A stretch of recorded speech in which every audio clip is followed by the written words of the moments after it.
Good morning guys. Destination natin ngayon sa may Boracay de Cavite. Matatagpo ito sa Ternate. So papunta tayo ngayon para mag-swimming, maghapon. Masdan natin ano kaganda ang sinasabi nilang Boracay de Cavite. So ito po ang iyong lingkod, ang piloto, si Papa Rod. Let's go.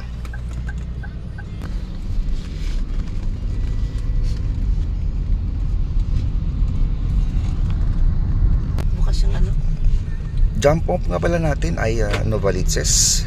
So ang oras ay 2:58 AM.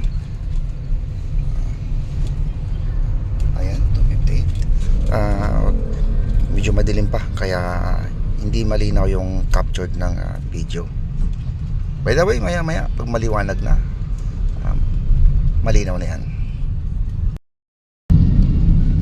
Okay guys, binabaybay na po natin itong kahabaan ng Mindanao Avenue. So kita ninyo, maluwag ng lansangan, walang mga ganong tumatakbong sasakyan dahil madaling araw pa. Oras na pala natin, alas 3:14 ng madaling araw. Okay guys, binabaybay na po natin ngayon itong kahabaan ng EDSA. Mapapansin natin, madilim pa at wala pong nagbibilad na traffic. Banayad pa rin ang takbo ng mga sasakyan. Ayan guys, tatahakin po natin ang kahabaan ng Aurora Underpass. Then paglampas dito ng Aurora Underpass, Pituason Underpass na lang po ang susunod ting tatahakin. Yan po ay magkadikit lamang. Ilang metro lang ang palitan. Ayan, nalampasan na po natin yung Aurora at Pituason Underpass. Ngayon, nakatin naman natin itong Santolan Flyover, kung saan sa bandang ibaba andun yung magkatapat ng kampo ng Camp Crame, ng mga PNP Camp Crame, at ang kabilang side naman ay General Headquarter Camp Aguinaldo ng mga AFP. Kung nasa tok-tok na po tayo, yan, pakaba na naman ulit dito sa may malapit sa kampo. Okay, mula po sa kahabaan ng EDSA, kakaliwa po tayo dito sa may flyover going to Pasig. Ayan, mapapansin natin maluwag pa rin ang kalsada, walang namumuong traffic dahil nga po ay madaling araw pa. Nandito na po tayo ngayon sa EDSA Makati. Tatahakin natin itong EDSA Ayala Tunnel. Ito na po, papasok na tayo ng EDSA Ayala Tunnel dito sa may Makati area. Ayan, makita natin, mapansin natin, wala pa ring namumuong traffic dahil madaling araw pa.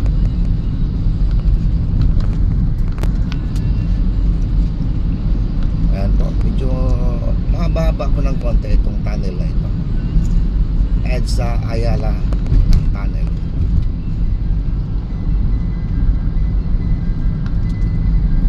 Tuloy-tuloy lang. Nasa tunnel pa rin po tayo. Ayan po, lalabas na tayo ng EDSA Ayala Tunnel. Ayan po, Magallanes Flyover, south direction. Ito pa rin po yan sa Makati. Ayan po, akitin natin yung Magallanes Flyover, south direction po tayo.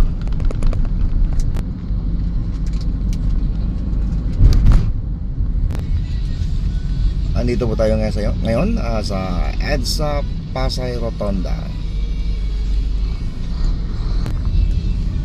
Ayan po, tatawirin natin ang EDSA Pasay Rotonda hanggang sa makarating tayo sa Roas Boulevard. Then doon tayo kakaliwa papunta po ng Cavitex patungo sa ating destination. Ayan po, kakaliwa na po tayo dito sa may Rojas Boulevard patungo po ng Cavitex.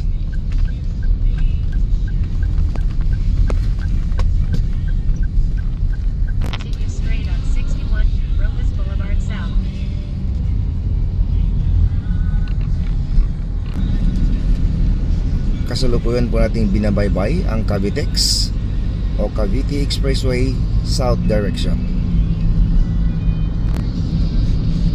Ito, approaching po tayo ng toll gate, Cavite toll gate. Ito po ang unang toll gate matadaanan natin.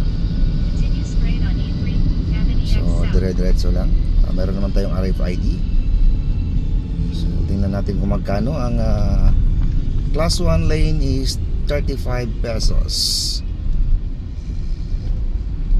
Okay, diretso lang.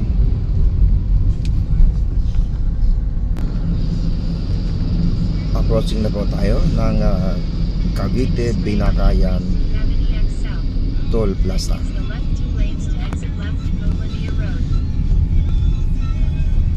Ito, alamin natin kung magkano ang toll pay nito.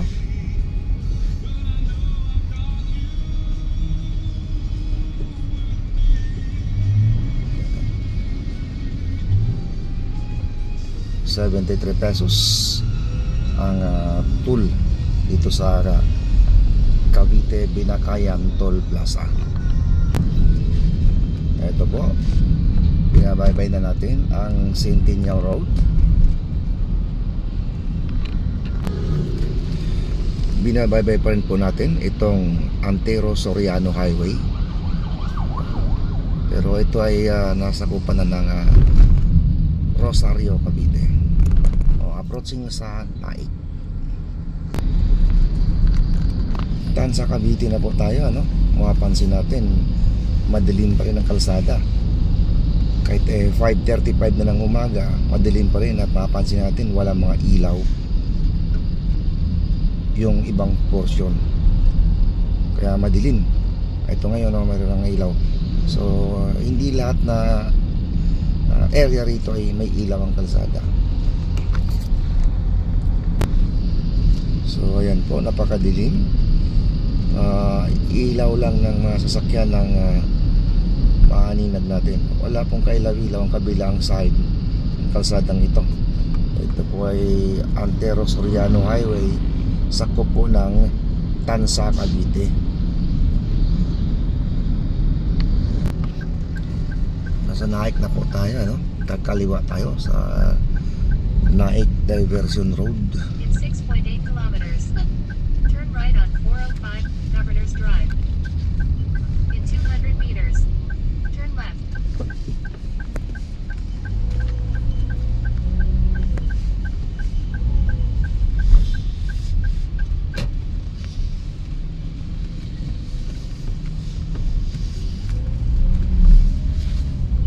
In 200 meters, turn left on Sabang Road.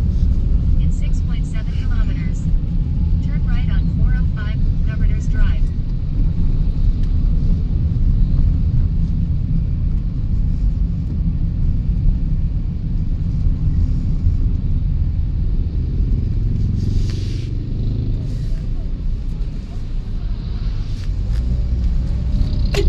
Mula po dito sa Naik, meron pa pong 27 kilometers away bago po tayo makarating sa destination, which is the Boracay de Cavite.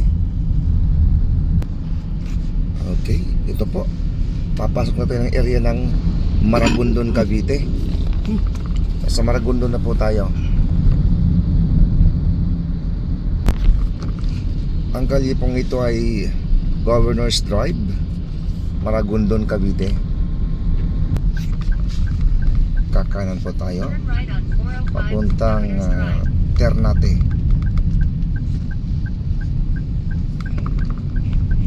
Governors Drive pa rin po ito, patungo na ng Ternate. Ternate area na po tayo, pero yung destination nating lugar na pupuntahan ay meron pang 18 kilometers bago tayo makarating. Mapapansin po ninyo, medyo bumanaag na yung kalangitan, magliliwanag na. At itong tinatakating daanan o kalsada patungo dun sa destination ay medyo paahon. Paahon na siya. Then mapapansin natin medyo may mga mapuno na ang mga paligid o kabilang kalsada mapuno na. So lalo to mamaya pagdating dun sa Marine Base mismo, makita natin talagang mapupuno na yung lugar na nadaanan natin.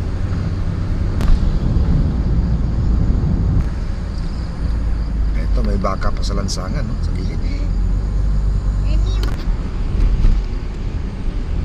So, okay guys, tuloy-tuloy pa rin po tayo sa destination.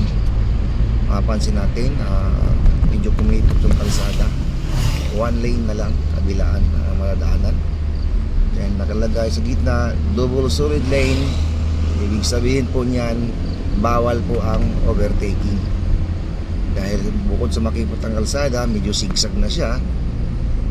So, bawal po overtaking.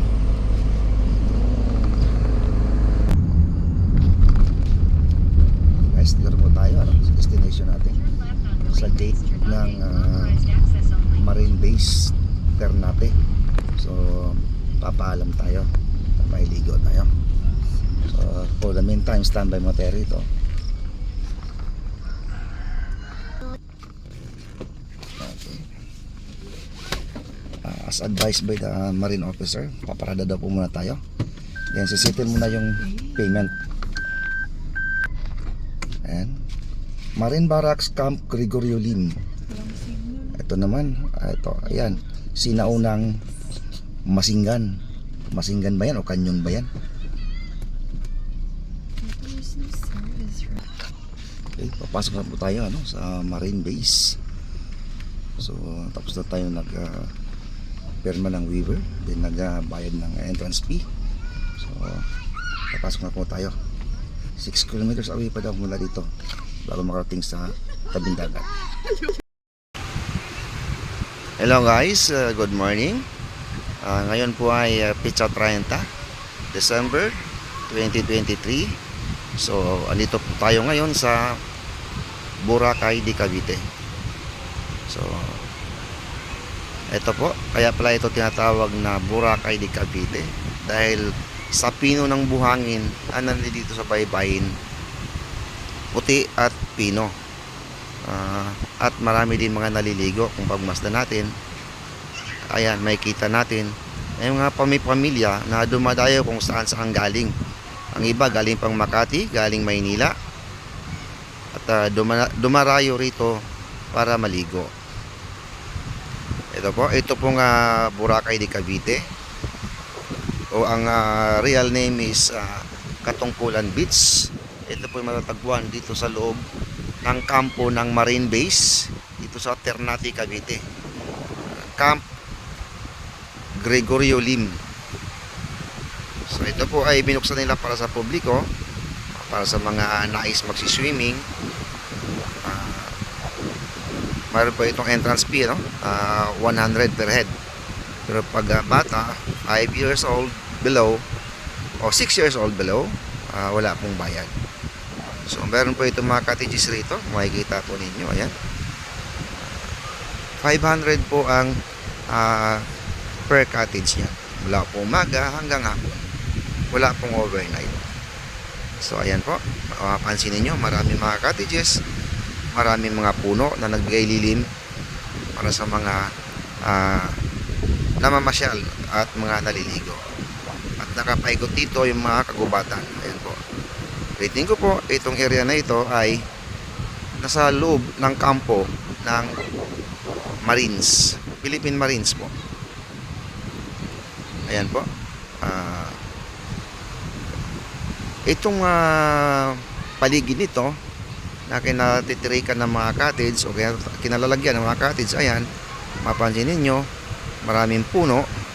So normally may mga laglag na dahon talaga dyan. So maraming mga dahon-dahon. Then yung mga nakatira na rin dito ng mga sundalo o mga trainee, sila na rin naman naglilinis niyan. Ayan po, itong kabilang side dito, ito po ay shower room. Ayan, shower room po yan dyan.